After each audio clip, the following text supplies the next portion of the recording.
In this final episode of the season, we want to look back over the journey we've been on and look forward to what is still to come. Hi, I'm Carly, and welcome back to the Animal Rights Tour. You remember we started with animal welfare laws and their long history around the world. They make a difference to the lives of animals. They have improved the way animals are treated. But they only go so far. Even the 5 freedoms isn't applied everywhere, and where it is law, it's not fully enforced.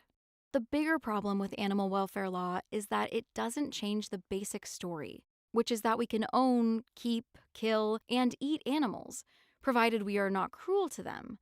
The existing paradigm, the way we view things, is that animals are a means to human ends. They are there for us. Now that works for us. We get meat, milk, leather, anything we want from an animal. But it treats animals simply as things to provide what we want.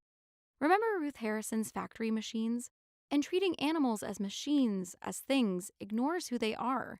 Sentient, aware, sociable, clever, interesting, creative, and so much more.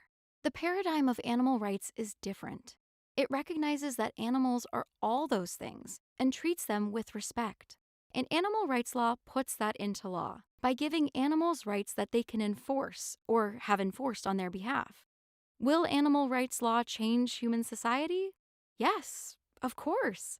It could be the biggest change for thousands of years, a huge change for all of us. This podcast has been hosted by me, Carly, on behalf of the Cambridge Center for Animal Rights Law. Thank you so much for listening, and I hope you've enjoyed Season 3 of the Animal Rights Tour.